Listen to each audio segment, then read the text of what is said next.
On ne va pas perdre plus de temps. Voilà, je me présente, je suis Quentin Roset, je suis docteur en pharmacie, chef de projet chez Eva. Je suis très heureux d'introduire ce premier webinaire pendant lequel nous allons tenter de répondre à la problématique suivante. Comment reconstruire la ligne de traitement à partir de cette ressource exceptionnelle qu'est le système national des données de santé.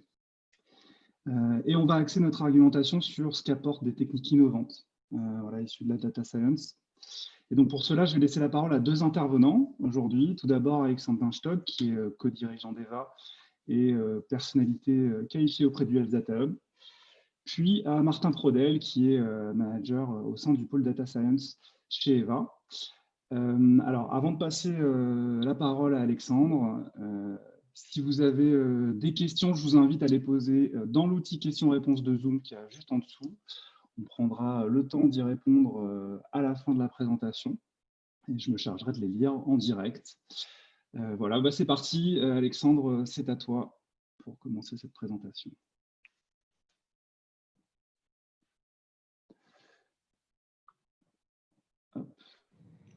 C'est bon, tu ne pouvais pas me réactiver, donc tu me coupais la parole.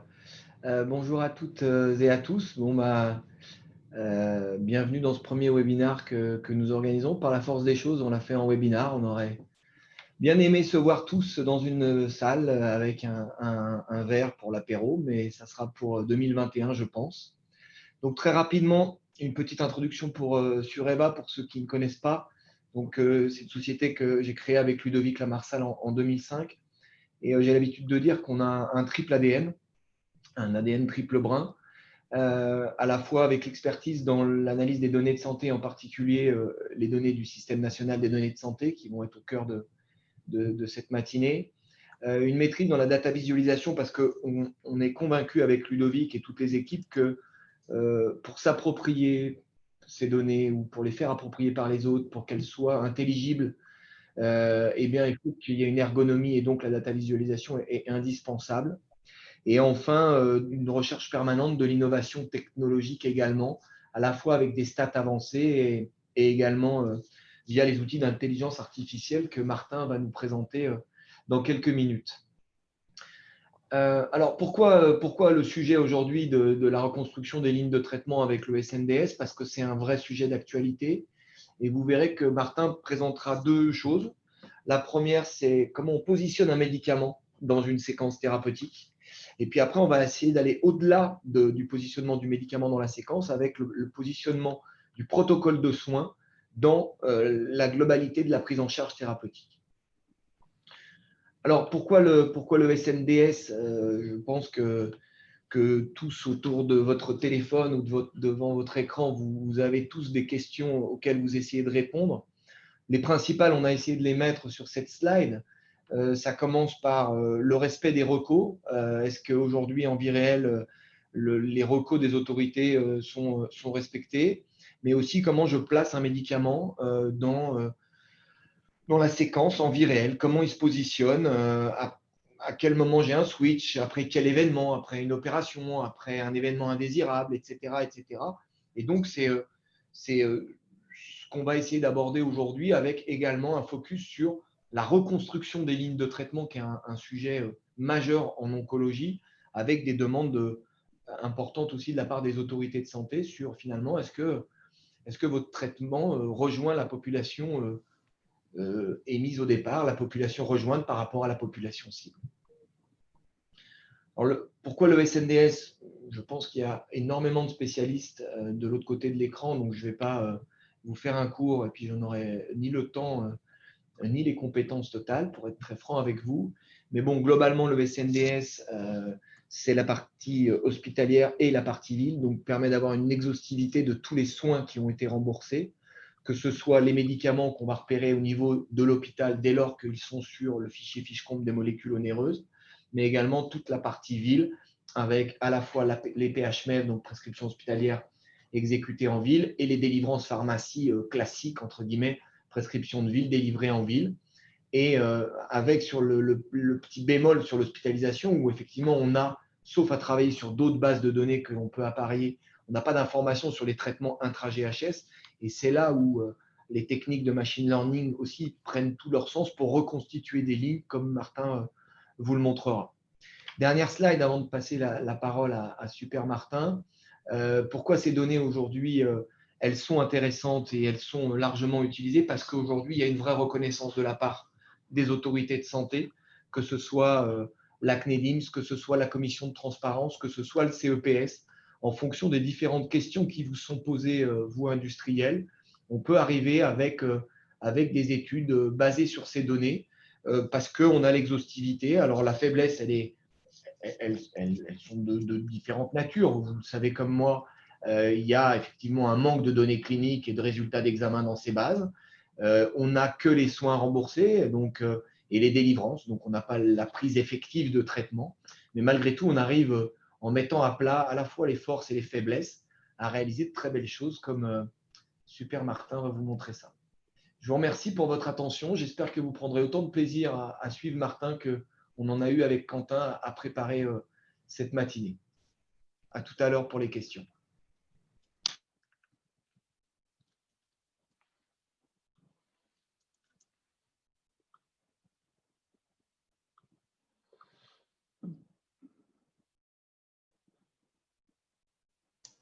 Merci Quentin, c'est bon, je pense qu'il y a le son. Alors c'est parti. En fait, je voudrais refaire tomber un petit peu le soufflet pour commencer sur ces mots d'intelligence artificielle et de machine learning et pour dire en fait en pratique ce qu'on fait c'est des statistiques. Alors du coup j'aime bien cette petite BD là, c'est voilà, pour se détendre un petit peu et se dire que certes il y a des équations qui sont nouvelles, il y a des approches, des angles de vue qui sont différents, mais sur le fond, on est vraiment sur des modèles mathématiques. Donc, tant pis, je pense que je me suis fait plein d'ennemis parmi les data scientists qui sont là, qui voulaient peut-être entretenir un peu le mythe. Mais en fait, on va avoir des stats dans la suite. Alors, sur ce sujet-là, vraiment qui nous intéresse, de positionner un médicament dans ces séquences thérapeutiques. En fait, par rapport à ce qu'on a vu sur la base de données typiquement du SNDS, on a cette vision de se dire on s'intéresse aux séquences, c'est vraiment le suivi au cours du temps, des temps sous traitement des patients, avec cette idée qu'il y a des patients qui vont garder le même traitement très longtemps, avec cette idée de maintenir le plus longtemps possible, puis il va y avoir des switches qui vont avoir lieu, et on va regarder comment on peut travailler ça. Et quand on s'intéresse aux séquences, je trouve que l'enjeu qui est intéressant, c'est de se dire, est-ce qu'il n'y aurait pas au sein d'une cohorte, pour une maladie donnée, des patterns, des schémas types qui se répètent et qu'on voudrait détecter pour mieux comprendre la prise en charge telle qu'elle a vraiment lieu. Donc, c'est ça qu'on veut étudier. Et du coup, je pense qu'il faut poser 3 enjeux. Alors, en fait, c'est un peu finalement des exigences que l'on va se poser quand on veut étudier les séquences de traitement. La première, c'est de se dire, je veux étudier l'ensemble de la cohorte. Pourquoi? Parce que je pourrais regarder les patients un à un. Ok, très bien, hein, je pourrais voir la frise chronologique, c'est plus l'approche médecin qui va s'intéresser au patient qu'il a en face de lui. Mais nous, avec notre vision épidémio, on va essayer de voir l'intégralité d'une cohorte. Et ensuite, on va avoir 2 autres critères qui vont ensemble, hein, qui sont sur la compréhension de ces séquences. Et celle du milieu, là, la vision temporelle, on va voir que c'est celle qui est peut-être la plus difficile parfois à étudier, à analyser. Et le troisième, je suis totalement conscient que c'est un critère qui est très subjectif. Donc, en tout cas, je vous en proposerai une petite interprétation au fil des exemples qui suivent. Et du coup, là, derrière, j'ai plusieurs approches que l'on peut mettre en place quand on veut étudier les séquences et de voir points forts, points faibles et comment on peut s'en sortir. Et du coup, la première, quand j'étudie les séquences, il y a vraiment cette logique de dire je vais faire un diagramme de flux. Finalement, ce qui m'intéresse, c'est de savoir quel est l'enchaînement des traitements. Et donc là, ce qu'on retrouve sur ce graphe, finalement, c'est quel a été le premier traitement reçu par les patients. Et au sein de ces patients qui ont reçu le médicament A, par exemple, le bloc orange, quelle est la proportion de ces patients qui vont ensuite passer sur d'autres médicaments au cours de leur suivi. Donc, c'est ce graphique qui se lit de la gauche vers la droite, qui nous donne cette indication sur la cohorte. Et du coup, en fait, par rapport aux 3 critères qu'on se pose, c'est de se dire, c'est exhaustif, donc ça c'est top parce qu'on peut voir toute la cohorte, mais on va avoir un petit souci sur la partie temporalité parce que finalement, les patients qui sont passés du médicament A vers le B, je ne sais pas dire si c'est en 1 semaine ou en 6 mois, ce qui va être un élément vraiment extrêmement important pour bien comprendre la prise en charge. Et après, la lisibilité, donc là, ça c'est plus un avis, c'est de dire quand il y a plus d'une dizaine de traitements différents, ça vient se chevaucher. Et c'est vrai que plus difficile d'en tirer vraiment quelque chose d'exploitable. Du coup, comment on peut avancer? On va se dire, finalement, est-ce que je ne peux pas un petit peu manipuler la donnée, la traiter et donc la trier pour obtenir quelque chose de différent? Et donc là, on va être sur une méthode un petit peu différente avec l'idée de trier les séquences selon leur fréquence d'apparition dans les données. Et donc là, en abscisse, sur ce graphique, on va pouvoir retrouver le timing de suivi des patients en semestre. Donc là, on est sur une étude, on avait quand même 8 années de suivi des patients. Et ce que l'on va voir en ordonnée, en fait, c'est finalement la séquence la plus fréquente. Donc là, les patients qui restent sous le même médicament. Ah oui, du coup, il y a plusieurs fois où j'ai dû anonymiser. Donc, on va être sur des lettres A, B, C, mais c'est plus pour la confidentialité. Et de dire là, les patients qui restent sous le médicament A, cette grosse bande rose, certes, c'est la séquence la plus fréquente, mais après, de voir, la deuxième la plus fréquente, ça va être les patients qui ont eu ce médicament A, une petite pause sur un bout de semestre, et après, qui sont passés au B. Donc ça, c'est très intéressant. On commence à décortiquer un petit peu mieux ce qui s'est passé dans la cohorte. Mais ce que vous pouvez voir, c'est qu'il y a quand même une limite, c'est sur la propension à représenter la cohorte. Là, finalement, donc certes, c'est un top 10, donc on peut très facilement me reprocher d'avoir tronqué le graphe sur la diapo, certes. Sauf que la difficulté, c'est qu'il faudrait plus de 200 séquences en fait, pour représenter toute la cohorte. Donc, vous voyez que le graphe deviendrait extrêmement grand et on perdrait en lisibilité. Donc là, il y a un équilibre qui se crée en se disant qu'est-ce qui est le plus fréquent? C'est bien, c'est un tiers de la cohorte. Et finalement, je n'ai pas ma réponse complète du panorama qui nous intéresse. Toutefois, je vais rester avec cette approche, avec une petite digression par rapport au sujet des traitements, mais je trouve que cette étude elle est très intéressante. Ça a été mené par l'IRDES en fait, sur le sujet de l'AVC. Donc, on n'est pas exactement sur des séquences de traitement, on est sur des séquences de prise en charge. Donc, petite différence au niveau de la légende là, sur les couleurs. Et avec la même logique où on va trier les patients en fonction de leur première prise en charge. Si j'en prends un au hasard, par exemple en bas à gauche, là, sur la partie médico-sociale, en fait, on va voir assez clairement les patients qui ont eu une première prise en charge en SSR, donc cette partie violette du graphique, et au cours du temps, est-ce qu'il y a eu une bascule vers un autre secteur de prise en charge, donc qui est avec d'autres couleurs. Et à l'inverse, je vois la propension de patients qui sont restés toujours sur le même prise en charge médico-sociale, et avec une échelle de temps qui est clairement présentée ici en abscisse. Là, peut-être la critique qu'on peut adresser un petit peu sur cette approche, ça va être la lisibilité sur les séquences au-delà de la première étape. Parce qu'on comprend clairement qu'il y a une bascule qui s'opère à un moment donné entre deux états, mais ici, on va avoir une difficulté sur l'évolution dans la séquence, on va avoir une difficulté à vraiment décortiquer plus finement ce qui s'est passé. Et donc, là où c'est vraiment illustré, c'est sur ce groupe qui du coup est appelé divers parce que justement, on n'arrive pas à décortiquer ce qui se passe. Et donc, on manque peut-être d'encore un petit peu de finesse, même si on voit que la logique est très intéressante. Du coup, pour aller chercher cette finesse, on peut peut-être aller prendre des modèles un peu plus complexes. Et du coup, il y a cette étude qui a été menée par une équipe de l'EHESP sur la sclérose en plaques que je trouve extrêmement intéressante, avec cette idée qu'on va représenter les patients. Donc là, une ligne en haut, sur ce graphique, c'est un patient sous forme de séquence. Donc là, chaque bloc, c'est 1 an. C'est une fenêtre glissante de 1 an.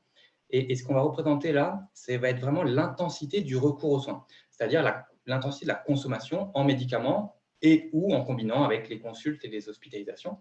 Et là, il y a cette idée de se dire, est-ce que je suis capable de comparer les séquences de 2 patients? Et ça, c'est un concept qu'on va garder pour les choses qui viennent après, c'est cette idée de pouvoir comparer des séquences. Et donc là, ce qu'ils ont fait, c'est qu'ils ont pu comparer, donc bloc par bloc, par rapport à une séquence de référence. Est-ce que par rapport au début de la séquence, ce n'est pas plutôt le patient numéro 2 qui ressemble, alors que la fin de la séquence, c'est plutôt le patient numéro 1. Donc, une fois qu'on fait cette idée de comparaison, derrière, ce qui a été proposé dans l'étude, c'est de pouvoir faire des clusters, c'est-à-dire des regroupements de patients qui auraient des séquences similaires. Et donc là, il y a vraiment un enjeu pour se dire comment j'exploite ces résultats-là. Parce qu'effectivement, on voit qu'on a des clusters qui vont être de nature différente, avec le cluster 1 avec une prise en charge beaucoup plus légère, avec moins de recours aux soins, et à l'inverse, un groupe 5 avec une forte intensité. Là, ce qui manque peut-être, c'est d'aller de nouveau dans cette finesse de dire, est-ce qu'il y a des évolutions, quelle est la dynamique au sein d'un cluster d'une évolution? Là, il va nous manquer l'analyse peut-être plus quantitative, tout le chiffrage de ce que l'on peut voir sur ce graphique-là. Et donc là, je reviens sur mon critère subjectif que j'assume en disant, ça manque de lisibilité pour interpréter des étapes dans les séquences. Et donc, je reviens du coup sur un autre graphe qui est un peu plus simple que le précédent.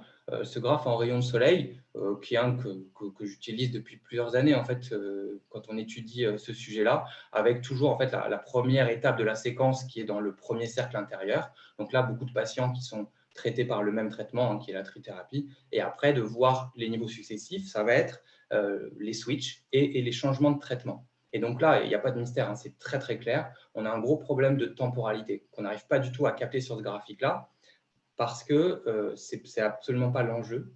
Par contre, il a cet effet d'être très compact et de nous permettre de voir instantanément beaucoup d'éléments de toute une cohorte. Et donc, pour illustrer le point faible, hein, sur la temporalité, là, petit exemple sur 4 patients qui sont dans le même segment, en fait, ce sous-groupe de 5% de la cohorte, qui ont eu 3 traitements avec une alternance par le traitement en monothérapie au milieu. Et finalement, quand on regarde leur séquence détaillée, on voit que le timing, la temporalité est extrêmement différente. Et effectivement, les conclusions qu'on peut tirer vont être différentes. Pour le patient numéro 2, il y a plus une tentative, un essai sur le traitement qui est en jaune ici, alors que pour le patient numéro 1, il y a vraiment une bascule et une maintenance sur ce traitement-là. Et donc ça, c'est vraiment ça qui va nous intéresser. Et donc, clairement, je vais prêcher un petit peu pour ma paroisse, avec une méthode qu'on a développée qui veut vraiment répondre à cet enjeu-là.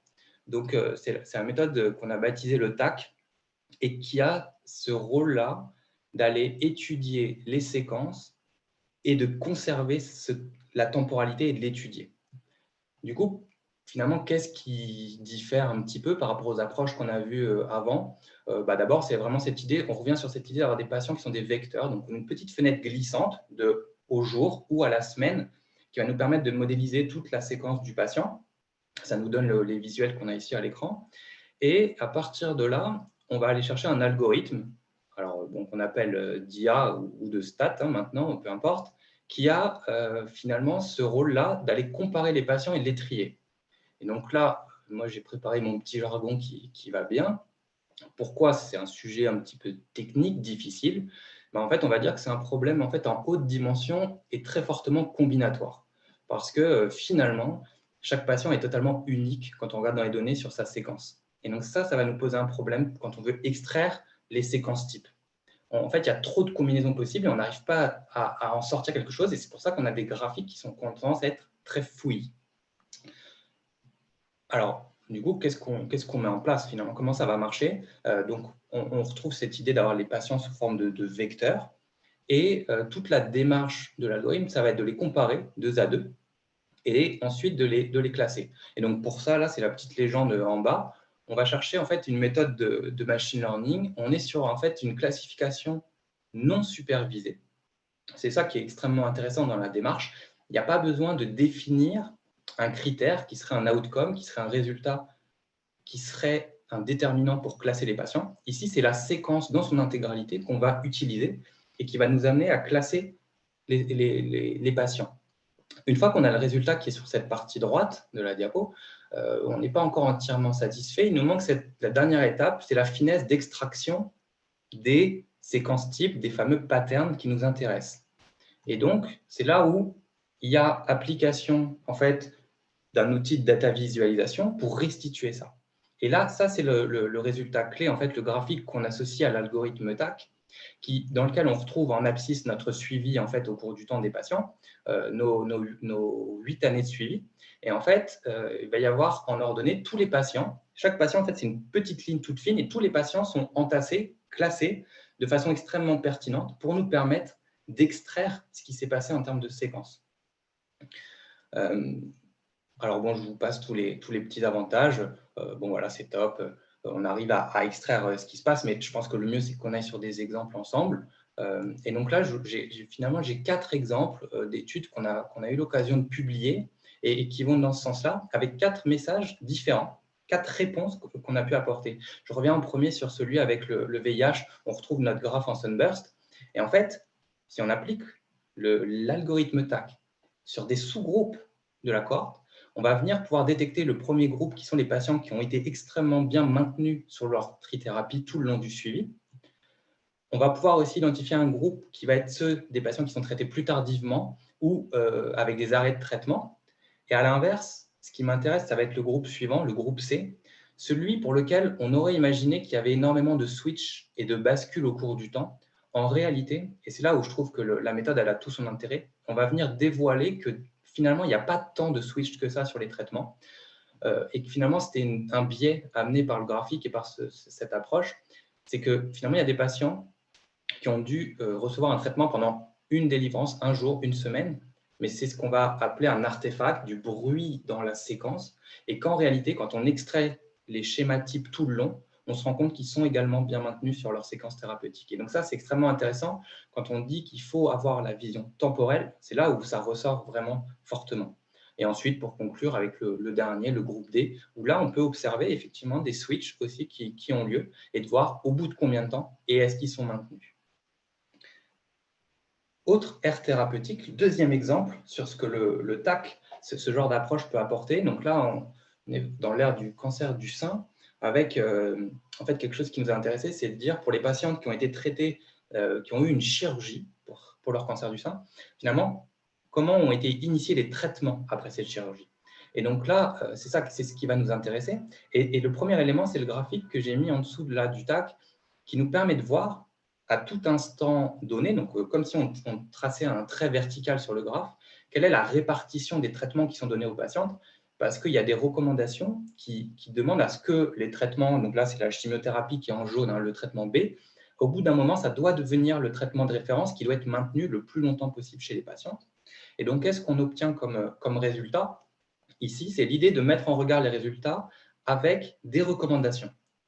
Et donc là, la première, c'est celle-là. C'est celle de dire, on retrouve visuellement, et après on a les chiffres qu'on peut sortir derrière, la période de 30 jours post-chirurgie, avant l'initiation des traitements. Donc ça, c'est intéressant. Et ensuite, des choses auxquelles on s'attendait peut-être moins, ça va être des moments où il va y avoir des alternances de chimiothérapie entre les patients sur des périodes qui s'échelonnent sur environ un mois. Donc, c'est des alternances semaine après semaine.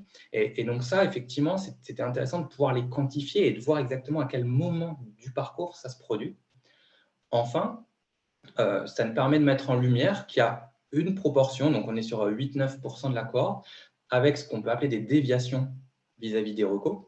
Et là, cette idée de dire pourquoi il y a eu des arrêts de traitement plus longs que ce qui est prévu a priori dans la prise en charge. Et donc là, je trouve que c'est cette vertu-là de l'approche, de combiner de l'analytique et de la restitution graphique pour nous amener à nous poser des questions et pour peut-être aller creuser sur ces patients si c'est vraiment un sujet qui doit l'être. Autre troisième angle d'attaque sur ces résultats du TAC. Donc là, ce n'est pas un TAC en réalité qu'on a à l'écran.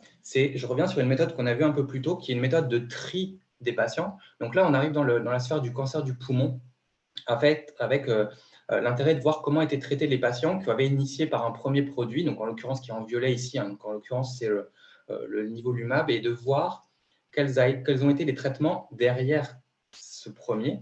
Et donc là, ce que l'on voit clairement quand on cherche uniquement à trier les données, c'est qu'on voit des périodes plus ou moins longues sous ce premier traitement, toute la bande en violet. Toutefois, ce qui va nous intéresser, c'est de voir plus clairement s'il y a des switches. Et donc là, on voit le résultat quand on va appliquer l'algorithme TAC, avec un point, donc là, on est sur des séquences de suivi à 3 ans de ces patients. Je reviens un petit peu après pourquoi il y a un trait vertical là à 2 ans. Et donc, on voit que l'algorithme TAC, ici, va venir nous trier les patients qui vont avoir des switches vers d'autres chimiothérapies, hein, la légende en orange ici, ou à l'inverse, des patients qui vont être extrêmement maintenus sous ce premier traitement. Et là, autre exploitation de l'outil, c'est de se dire, à partir de ce visuel-là, on a fait cet algorithme sur les séquences, sur tous les patients, il y a 10 000 patients dans la cohorte. On s'est dit, mais finalement, est-ce qu'il n'y a pas un sujet à creuser sur des patients qui ont une survie supérieure à 2 ans, donc c'est là où on arrive à droite de la barre verticale, et de se dire, est-ce qu'il ne faut pas faire un focus d'études sur ces patients-là? Donc ça, c'est ce qu'on a pu faire, et ça nous amène à ce résultat. Sur ce sous-groupe, des patients qui survivent à au-delà de 2 ans, on a étudié leur séquence sur les 2 premières années. Et donc, c'est là où on a cette capacité à aller creuser la donnée et à en extraire de l'information très utile avec 4 groupes qui ressortent, 4 clusters de patients au regard de leur séquence. Et donc là où on peut aller sur l'interprétation, de savoir est-ce qu'il y a un maintien qui est fait.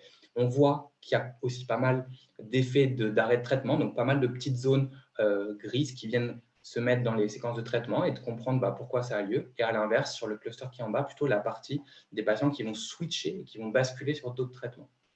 Donc là, on voit comment l'outil en fait, peut nous amener à décortiquer vraiment une prise en charge de bout en bout. Quatrième et dernier exemple vraiment concret de ce qu'on a pu mettre en place avec ces méthodes-là, c'est donc dans la sphère d'une maladie rare, en fait, on est sur des effectifs un peu plus petits, là, de 500 patients. Et donc là, 2 axes d'études. En fait, je reviens sur ma question initiale quand même, qui était fameux placer un produit dans un arsenal thérapeutique. Et donc là, qu'est-ce qu'on a pu déduire de cette étude?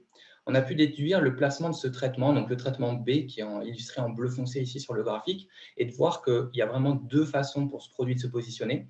Pour 400 patients dans cette cohorte, on était sur une 2e ligne de traitement assez manifeste derrière un premier traitement qui avait été initié sur les 7 premiers mois. Et à l'inverse, il va aussi se positionner par moment sur une centaine de patients en 3e ligne.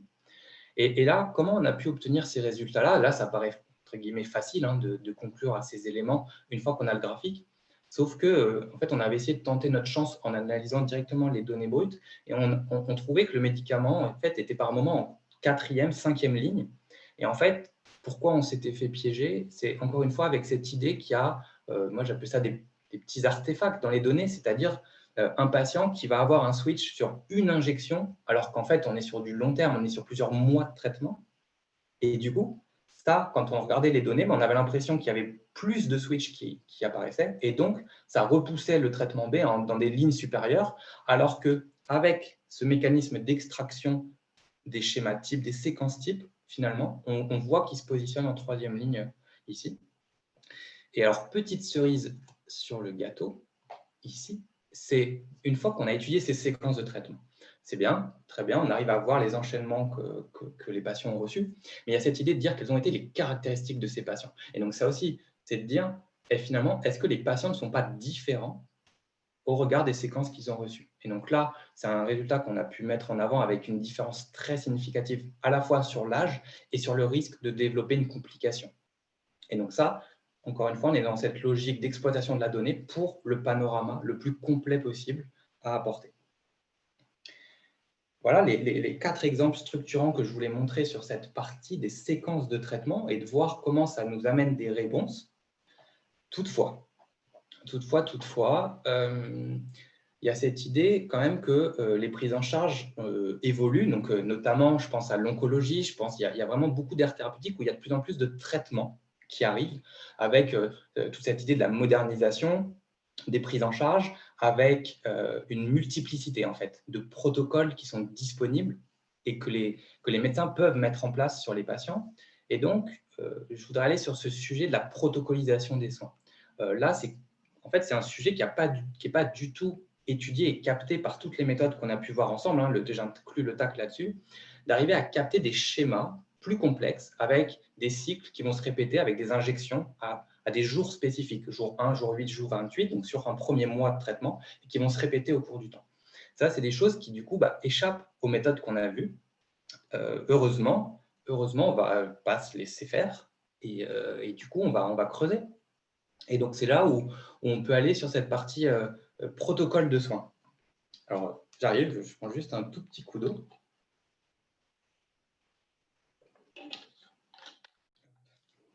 Alors, les protocoles de soins, ma proposition, c'est de rentrer avec un cas d'étude, en fait. Je ne vais pas vous faire ce n'est pas un cours théorique, cette histoire. Donc, cas d'étude en hématologie, autour du myélome multiple.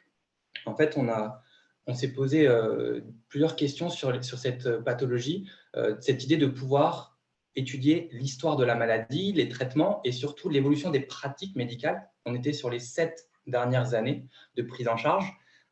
Du coup, comme on est très curieux, on s'est posé plein de questions sur combien de patients sont dans les lignes, quels sont les protocoles de soins qui sont donnés aux patients, mais surtout, ça nous a amené à une problématique forte là, qui est sur le bas de la diapo, qui est on a eu le besoin, la nécessité de décrire, donc d'identifier, de construire les lignes de traitement de façon automatique à partir de la base de données. Alors, pourquoi finalement, pourquoi on aurait besoin de ça? D'abord, je vais repasser par qu'est-ce que j'entends par protocole. Et donc, dans le cas du myélome multiple, voilà ce qu'on entend par un protocole. Ça va être en fait un triptyque de médicaments. Dans cet exemple-là, le bortezomib combiné avec la cyclo et la dexa a des jours spécifiques pour les injections ou les délivrances des produits. Ça fait une prise en charge sur 4 semaines et ça va se répéter pendant 3 à 4 cycles au cours du suivi du patient. Donc, c'est ça, c'est la vision protocole des soins par opposition à la maintenance sous un seul traitement, comme on a vu sur la première partie avec le TAC. Du coup, une fois qu'on a dit ça, qu'on a un protocole, ok, très bien. Mais pourquoi est-ce qu'il faudrait une méthode un peu sympa, un peu IA? Et donc, pour la raison suivante, c'est que déjà, il y a 40 protocoles possibles dans le myélome multiple. Donc, on a cette théorie de la pratique médicale. On veut savoir si, en pratique, dans la réalité de la prise en charge, les patients ont suivi ou non ces protocoles. Mais à la limite, ça serait trop facile parce que nous, on n'a que le regard au travers de la donnée de vie réelle. Donc, on regarde à droite sur la donnée et on veut déduire si, à gauche et au milieu, il y a des écarts. Et du coup, qu'est-ce que ça induit comme difficulté? Ça va induire qu'on va avoir des déviations qui sont liées à la pratique médicale, logique. Il y a des injections, peut-être que ce ne sera pas le dimanche, ce sera le lundi. Donc, si j'applique des règles hyper strictes qu'il faut trouver mon traitement tous les 7 jours, ça ne va pas le faire. Mais il va aussi y avoir des écarts peut-être liés aux données avec de l'intra-GHS, donc typiquement des traitements que je ne vais pas pouvoir observer. Donc, il va falloir déduire indirectement des données ce qui s'est passé. Ah oui, et puis petite mention aussi sur la partie automatique. Hein. Là, je suis à 17 000 patients sur la cohorte d'études, donc je ne m'amuse pas à les regarder à la main. C'est une autre approche de se dire, est-ce que je ne pourrais pas construire un échantillon sur 100 ou 200 patients? On analyse à la main ce qui s'est passé et après on extrapole, pourquoi pas. Là, on veut vraiment passer sur la vue complète et quelque chose de plus robuste. Et donc, ma proposition, c'est cet algorithme qu'on a mis en place qui doit répondre très spécifiquement à cette tâche-là, sur cette analyse et cette détection des lignes de traitement. Et donc là, il y a un petit mot-clé que je glisse qui est la partie alignement. Donc, on va voir ce que ça couvre en pratique parce qu'aujourd'hui, mon message, ce n'est pas de dire qu'il y a une et unique solution pour faire ce genre d'études, c'est de dire il faut se poser les bonnes questions et voilà une façon d'y répondre et où ça a été extrêmement pertinent. Et donc, pour voir comment la méthode, en fait, quelles questions on s'est posées, comment on a décortiqué ce sujet. D'abord, on a ce visuel autour du protocole de soins. Donc, toujours cette frise chronologique avec les injections qui sont censées être données aux patients. Et donc, on va mettre au regard de ça ce que l'on observe dans les données. Donc là, on a le patient. Visuellement, on voit qu'on a déjà un écart puisque sur la partie droite de la séquence, ça n'est pas exactement la même chose. Et du coup, cette idée d'écart, ça va être cette idée en fait, d'essayer de mettre en face, donc d'aligner les deux séquences et de pouvoir avoir un score qui nous dit ça ressemble à 80-90%. Et donc, c'est ça qu'on va demander à l'algorithme. Or, quand on veut comparer deux séquences, comme là, c'est notre tâche, je pense qu'il y a quand même des gens qui sont plutôt des champions là-dessus, ce sont les génomistes. C'est-à-dire, c'est ceux qui s'intéressent à étudier les séquences d'ADN et donc autant prendre exemple sur les meilleurs. Les séquences d'ADN, on parle de plusieurs millions de bases nucléotiques, les 4 lettres ACGT. Donc, ça fait des décennies qu'ils s'intéressent à avoir des algorithmes qui sont capables d'analyser des gros volumes de données et qui vont quantifier la différence entre deux séquences. Du coup, finalement, l'idée que j'ai mise en place pour répondre à notre problématique, c'est d'aller adapter, donc vraiment de s'inspirer, de prendre un algorithme de bioinformatique, donc en l'occurrence, c'est l'algorithme de Smith-Waterman, et de se dire comment on peut le détourner pour notre objectif sur les données de vie réelle et de protocole. C'est ce qu'on a fait. Et donc, le job de l'algorithme, ce qu'on lui demande, c'est cette capacité à aller scanner tout le long de l'histoire du patient et à quantifier les écarts observés par rapport à la théorie. Et donc, c'est pour ça qu'il va être capable de scorer, donc de nous proposer un pourcentage de similarité entre le patient et la théorie. Là, OK, très bien, on a un petit. Là, l'illustration est toujours plus simple pour dire comment ça marche, mais on a juste un petit morceau de la séquence du patient, un seul protocole. Donc, il y a un petit passage à l'échelle qu'il faut faire, qui est de dire, cette séquence du patient, maintenant, je vais la comparer avec tous les protocoles, la quarantaine de protocoles que l'on a vus, et surtout, sur toute la séquence du patient, on a quand même 7 années de suivi, donc pour voir comment ça se répète au cours du temps. Alors, je vous amène sur les résultats, donc avec plusieurs étapes, je ne vais pas les détailler là, les 5, 6, 7, autant se concentrer sur le graphique, avec la première ligne, donc, où on a pu détecter les phases, donc ce que j'ai appelé les cycles finalement de prise en charge au cours du temps. Et à partir de toutes ces phases, on peut tirer notre conclusion finale, celle qui nous intéresse, de détecter, de reconstruire les lignes de traitement telles qu'on a pu les observer dans les données, avec du coup cette capacité de l'algorithme à être flexible.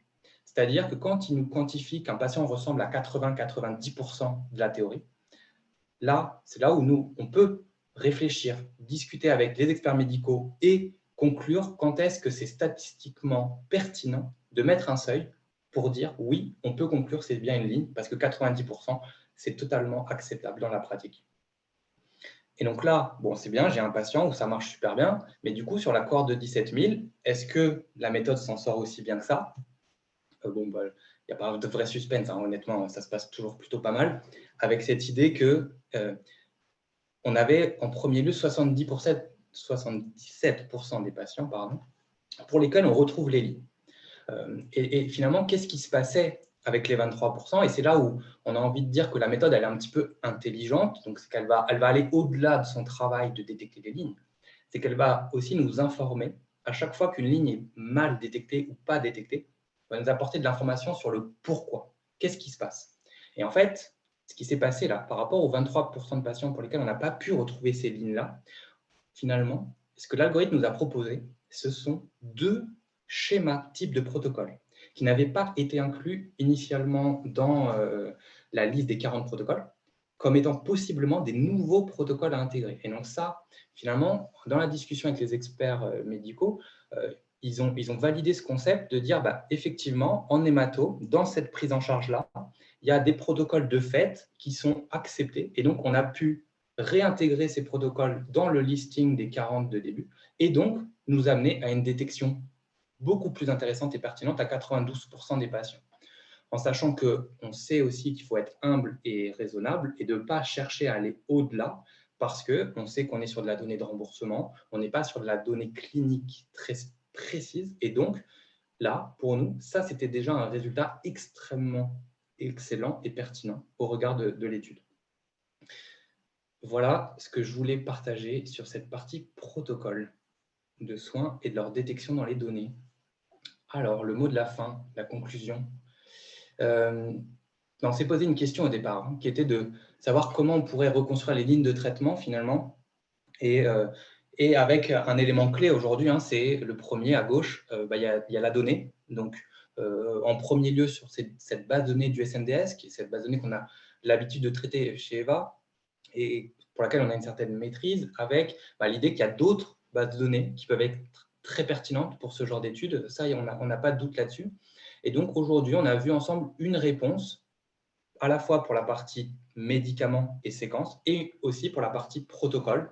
Donc, encore une fois, mon message, ce n'est pas de dire que c'est la seule réponse. Mon message, c'est de dire c'est un sujet qui est suffisamment important, d'actualité, à la fois pour les autorités de santé, à la fois pour les industriels, pour qu'on s'y attaque en fait, et qu'on aille chercher ces réponses.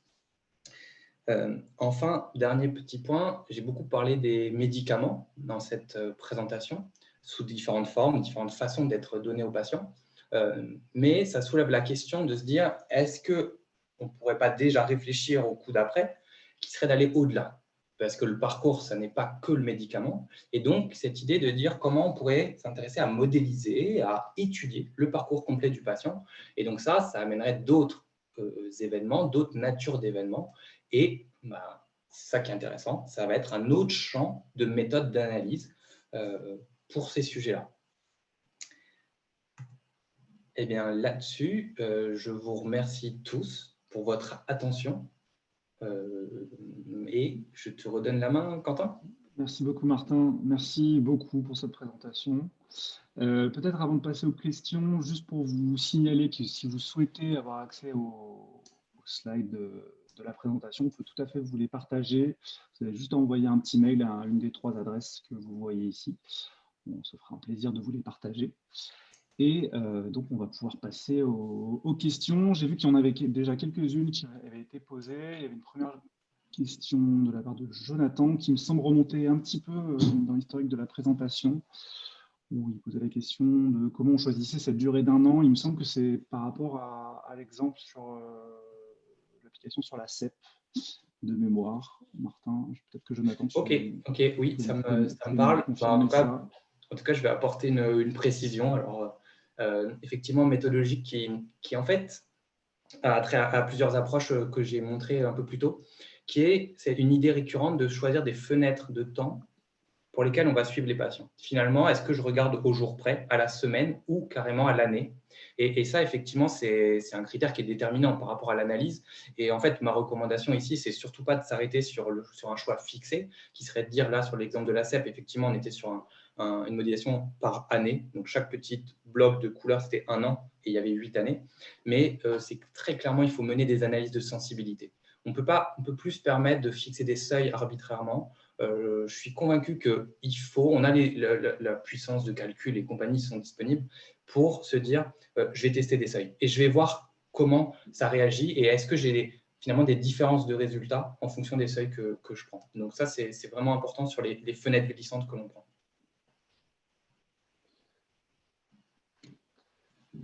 Deuxième question de la part d'Aurélien Bello. Donc déjà, merci pour cette très belle présentation et ce bel outil. Merci beaucoup Aurélien. Alors 2 questions. La première, c'est est-il possible de faire apparaître les patients décédés ainsi que des événements interrécurrents, par exemple les rechutes? Et deuxième question, sous quel outil logiciel pourrait-on utiliser votre méthode TAC? Ok.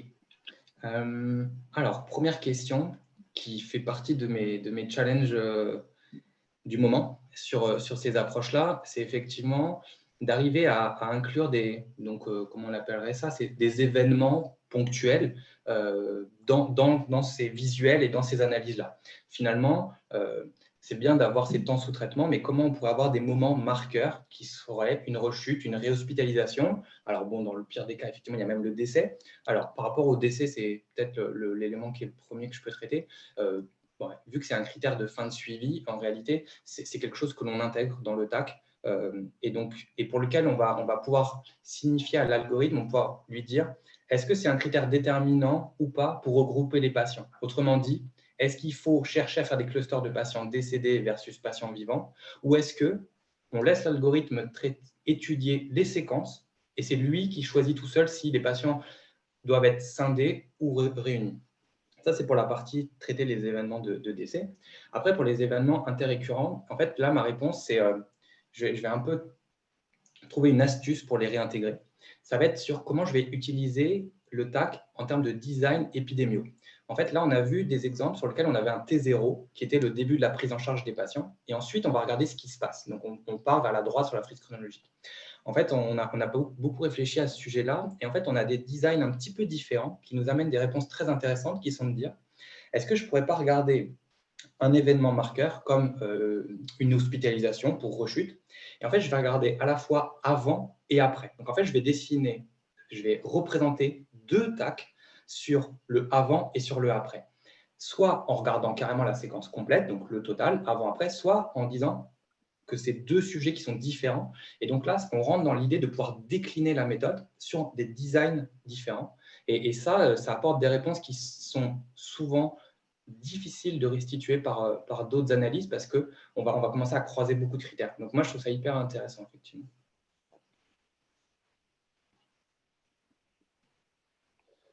Donc peut-être la deuxième question sur la question logicielle. Ah oui, pardon, oui, tout à fait. Donc sur la partie logicielle. Alors, la première réponse vous pouvez nous appeler, je peux vous donner mon numéro. Ça ne va probablement pas entièrement vous satisfaire. Aujourd'hui, alors il faut savoir que tout le développement que je fais avec mon équipe sur ces outils-là, on est tous sur du langage open source. Donc ça, c'est un premier point qui est important. Et ensuite, pour le moment, on est sur des outils qui sont effectivement propriétaires de notre développement, mais rien n'empêche de réfléchir en fait ultérieurement à dire effectivement, s'il y a des méthodes qui s'imposent, qui sont des standards qui permettent de répondre à des problématiques, effectivement, il peut y avoir une réflexion à un moment donné sur la mise à disposition de tels outils et leur usage en routine. Donc là, c'est un peu un sujet qui est assez ouvert à ce stade. Martin, deux questions. La première qui reprend un petit peu aussi la question d'Aurélien sur donc une question de Didier qui dit qu'en serait-il de l'intégration de consommation de ressources de santé de manière plus globale sur un parcours patient complet. Donc, tu peux peut-être illustrer avec le travail sur Sophia, par exemple. Oui. Là, on avait été au-delà.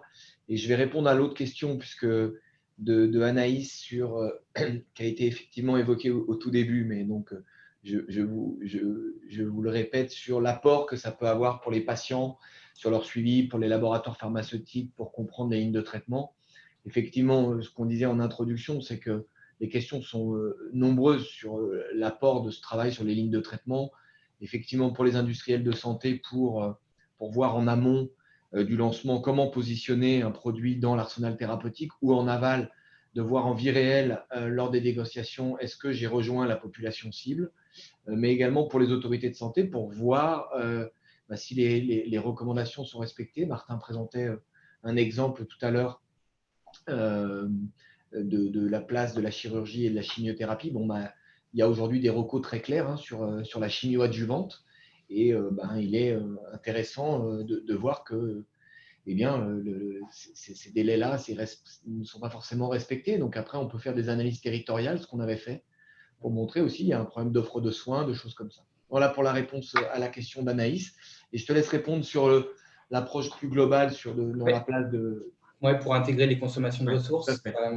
Alors, attends, que je travaille bien une réponse courte, parce que celle-là, elle peut m'emmener assez loin. Parce que là, le thème des parcours, c'est un thème qui me tient assez à cœur. Du coup, par l'exemple, donc effectivement, on a fait ce travail-là pour la CNAM, en fait, sur l'évaluation du programme Sophia Diabète. Et c'était de dire, finalement, il y a des événements hospitaliers, il y a des événements de ville, il y a des traitements. Comment on peut représenter tout ça?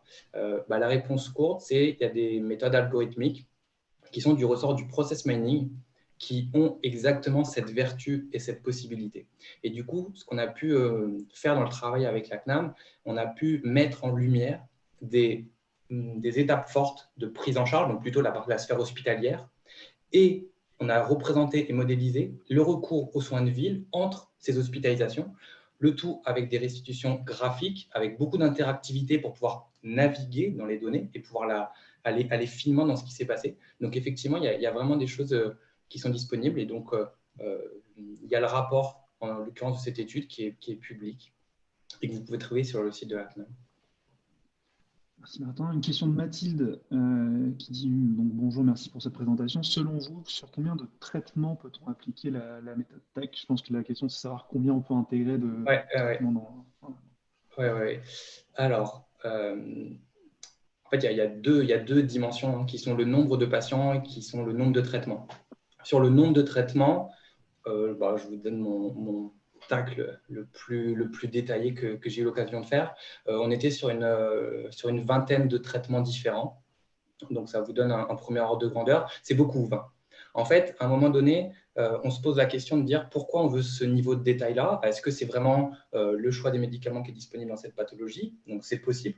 Et donc, ce que l'on fait quand c'est comme ça, donc effectivement, ça fait autant de couleurs sur le graphe. Et donc, le risque, c'est qu'on retombe dans des pièges de combinatoires. On n'arrive pas à ressortir des choses qui sont intéressantes.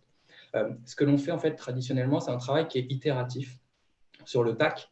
C'est-à-dire que si on travaille sur une pathologie où il y a une vingtaine de traitements, ça nous donne un premier panorama, et visuellement, on voit ce qui est en train de se passer. Et souvent, ce que l'on commence à faire ensuite, c'est de se dire, en fait, on va regrouper par classe thérapeutique, on va regrouper le générique avec son princeps, on va regrouper finalement des mécanismes d'action des médicaments qui sont les mêmes, et donc on va réduire le nombre de classes, et donc on va voir, est-ce que quand je retombe à 8-10 classes, est-ce que peut-être j'ai des schémas qui ressortent. Donc, c'est ce que j'aime bien avec cette approche, c'est qu'en fait, elle va nous amener des niveaux de détails différents. Donc, ça aussi, c'est un paramètre. Il n'y a pas un TAC par étude. Il y en a plusieurs déclinaisons. Donc, ça, c'est des choses que l'on fait. Et donc, par rapport à l'autre dimension, du coup, sur le volume de patients, effectivement, on sait que c'est des contraintes aussi assez fortes, plutôt sur la partie calcul, temps de calcul. Et donc, aujourd'hui, on est très content parce que sur cette méthode TAC, en fait, on a des possibilités d'études à plusieurs centaines, à plus de 100 000 patients sur les cohortes. Donc, aujourd'hui, ça couvre déjà beaucoup de sujets d'études. Martin, 2 questions de spécialistes. Donc, je vais te laisser répondre. Après, je répondrai à la question de Laure. La première, de nouveau, d'Aurélien qui fait une remarque sur le fait qu'aujourd'hui… alors non, pardon, ça c'est sa remarque. Pardon, excuse-moi. Donc, la question… ce que tu as montré, donc, tu utilises des données pour lesquelles les entrées du vecteur vivent dans un espace discret, le médicament. Et est-ce que ça pourrait aussi fonctionner avec des données continues ou est-ce qu'il vaudrait mieux utiliser une autre méthode stat que les K-clusters? Et dans le même style, une autre question de Mohamed qui demande quelle technologie tu utilises pour traiter les données Spark, Adobe, Scala. OK. J'aurais bien répondu, mais je pense que c'est mieux que ce soit toi. Alors, je commence par la deuxième en fait, réponse assez courte sur les technos utilisés. Donc, qui sont plutôt sur l'infrastructure de stockage des données. Aujourd'hui, en fait, on est sur comme on étudie une pathologie, donc vraiment une cohorte spécifique, on n'a pas besoin d'aller chercher des technos officiellement dites big data. On va être dans le medium data. Et donc, des schémas de SQL peuvent totalement répondre à ça. On a toute l'infrastructure avec les tables issues du langage SAS, donc les SAS data, qui sont extrêmement performantes pour stocker ces données-là. Donc, en l'occurrence, il n'y a pas de recours à Spark, Hadoop ou Scala. D'autant que là, moi, je suis plus sur le pan analytique. Après, c'est surtout comment on peut faire les calculs dont on a besoin. Et donc pour ça, je reviens sur la question du vecteur, de savoir finalement, là, on a est-ce que sur des données continues, on aurait des approches similaires en fait? Alors, si on est vraiment sur des données continues, donc finalement on retombe sur des séries temporelles, du coup là, il faut aller chercher du côté des méthodes non supervisées pour les séries temporelles. Et donc là, il y a aussi des possibilités de faire des algorithmes non supervisés, parce que tout l'enjeu, il est là-dessus. Et c'est de dire, finalement, est-ce qu'à partir d'une courbe, je ne sais pas exactement ce que vous pouvez avoir en entrée de données continues, ce à quoi vous pensez, c'est de se dire, est-ce que l'algorithme il est capable de détecter finalement des sous-groupes de patients au sein de la distribution de la courbe au cours du temps pour chaque patient et donc de la distribution sur la courbe. Et donc là, il y a des méthodes qui sont issues des camédoïdes en fait, qui sont déclinées pour ces données. Donc moi, j'essaierai ça en premier. Après, je suis sûr que la question qui va suivre, c'est si on combine des données continues et des données discrètes, comment on fait? Souvent, il faut arriver à découper le problème technique qu'on veut résoudre en sous-problèmes. C'est notre expérience, elle est plus là-dessus. Vouloir tout modéliser d'un coup, on se rend compte que souvent, on va tomber face à un mur. Donc, arriver à bien identifier la problématique que vous voulez résoudre. Donc, moi, je m'intéresserai surtout à ça en premier. Alors, une remarque d'Aurélien qui, suite à ta réponse, qui renforce ta position sur le fait qu'il est effectivement extrêmement important de prendre en compte les patients qui rechutent ou qui décèdent, puisque c'est des profils de patients différents. Alors, c'est aussi un autre sujet sur lequel on travaille sur déterminer des profils de patients pour qui on a une réhospitalisation ou pour qui on a un arrêt de traitement, etc. Et donc, une question de Laure Dupont-Benjamin, que je salue particulièrement. Est-ce que ces travaux ont d'une part été présentés aux autorités de santé? Et si oui, quel retour de leur part? Et sinon, quelles actions on envisage pour valider ces approches innovantes d'analyse et d'interprétation auprès des autorités et au-delà de la communauté scientifique? Alors, il y a plusieurs niveaux de réponse. D'une part, c'est qu'on a beaucoup publié, et en particulier la méthodologie. Donc là, je vous invite à aller lire la publication relative à la méthodo de reconstruction des lignes qui est disponible sur le site internet d'EVA, il me semble. Aujourd'hui, en toute transparence, on n'a pas de retour direct de la part des autorités pour la simple et bonne raison que finalement, ces méthodes qu'on a mises en place sont en place depuis peu de temps et que tous, vous connaissez quand même le temps de mise en place d'une étude à partir des données du SNIRAM, le temps de déposer les documents, de les faire valider, de faire les analyses. Donc aujourd'hui, on a un certain nombre d'études qui en sont au stade de la publication. Il y a eu des petites parties d'analyse qui ont été utilisées, j'ai notamment en tête dans la prise en charge du cancer du sein avec le adjuvant et néoadjuvant, où ça a été utilisé par l'industriel dans son dossier. Alors après, le niveau de prise en compte, je serais bien embêté pour vous le donner parce que je ne le connais pas. Aujourd'hui, ce que je sais, c'est que de plus en plus, c'est des analyses que l'on intègre dans les propositions que l'on a.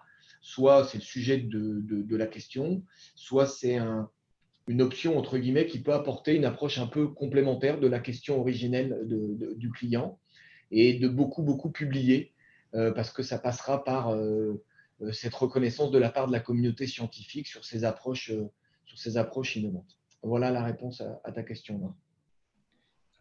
Je vois qu'il y a une question qui était un peu plus haute dans le fil, qui était une question de Pauline Bosco sur comment avons-nous pris en compte les hospitalisations pour calculer les périodes d'exposition au traitement.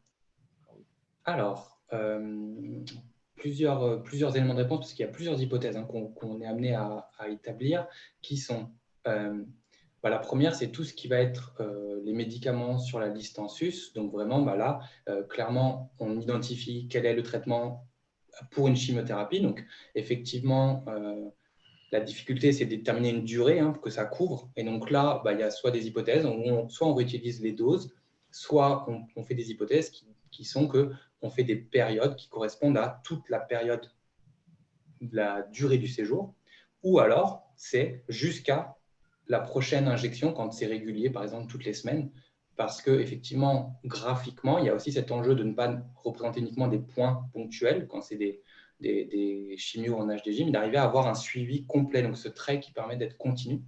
Donc il y a ça. Après, il y a un autre élément qu'on a utilisé sur les hospitalisations, plutôt pour la partie suivi du protocole, notamment quand on a un petit peu des données manquantes. Et donc là, je fais le lien avec une question que j'ai vue passer aussi. On m'a demandé comment on gérait les données manquantes. Parfois, on a des patients qui sont hospitalisés et on n'a aucune info sur les traitements qui sont donnés. Aujourd'hui, c'est une information que l'algorithme intègre, c'est-à-dire que l'algorithme, il tient compte du fait que, très bien, il y a une hospitalisation qu'on observe dans les données entre deux phases de traitement. Et donc, ça va l'aider à pondérer si oui ou non, il y a eu un arrêt de traitement. En disant, finalement, cette hospitalisation, elle aurait plutôt tendance à dire qu'il n'y a pas eu d'arrêt de traitement, puisque le traitement aurait pu être donné à l'hôpital. Donc, c'est un système de pondération. Et donc là, c'est des choses qui sont intégrées. Est-ce qu'il y a d'autres éléments, Alex, que tu veux donner sur utiliser les hospitalisations pour étudier les traitements? Non, je pense que après, okay. Non, je pense que c'est parfaitement. On pourrait rentrer plus dans le détail, mais je vois que l'heure passe. On est à 12h30 pile. Est-ce qu'il y aurait une dernière question que vous voudriez nous poser en direct? Sinon, encore une fois, comme l'a dit Quentin, vous pouvez nous contacter par mail. Une question de Nicolas qui vient d'apparaître. Comment calculez-vous les périodes de couverture de traitement aigu? Je n'ai pas la question de Nicolas. Qui est dans la section questions-réponses. Alors, il n'avait pas arrivé. C'est marrant ça. Alors déjà, forcément, ça dépend un petit peu de ce que vous entendez par traitement aigu. Si on est sur sur des pathologies, des prises en charge avec, quand je pense à aigu, à tout ce qui va être prise en charge de l'AVC, de choses extrêmement ponctuelles et où on n'a pas ces logiques de temps de maintenance sous un traitement pendant des semaines et des mois. Aujourd'hui, on n'a pas mis en place cette méthode-là pour ces sujets. Et donc, c'est vraiment une question d'arriver à creuser votre sujet, c'est-à-dire, effectivement, il y a plusieurs maladies qui ne sont pas officiellement des maladies chroniques, mais où il faut des traitements où le patient arrive à être maintenu sur des temps plus longs. Et donc, c'est là où on trouve que ces approches sont particulièrement pertinentes. Et probablement que par rapport à votre question, d'arriver à trouver des séquences ou des caractéristiques de patients sur des traitements aigus, peut-être que ce n'est pas la meilleure méthode, peut-être qu'il faudrait ajuster. Donc, voilà ce que ça m'inspire Comme Le ça, traitement aigu, en effet, je pense que ce qu'a voulu dire Nicolas, c'est des traitements sur des séquences courtes. En effet, c'est ça. parce qu'il y a l'idée qu'il peut y avoir un traitement aigu au milieu d'une séquence longue. Ça, on l'intègre totalement dans la modélisation. Par contre, s'il n'y a que des traitements aigus, là, effectivement, on va peut-être être sur une approche qui devrait être différente. Ok. S'il n'y a pas plus de questions, on vous remercie beaucoup en tout cas de vous être déplacé, en tout cas surtout connecté à ce webinaire. Pour rappel, donc, si on vous souhaitez avoir accès aux slides, on peut tout à fait vous les envoyer par mail. Vous faites une demande simple, on vous répondra rapidement. Et le replay également du webinaire sera disponible sur notre chaîne YouTube, fraîchement ouverte. Voilà. Merci beaucoup pour votre participation. Merci et très bonne journée à tous. Et à très Bonne bientôt. journée. Au revoir. Au revoir.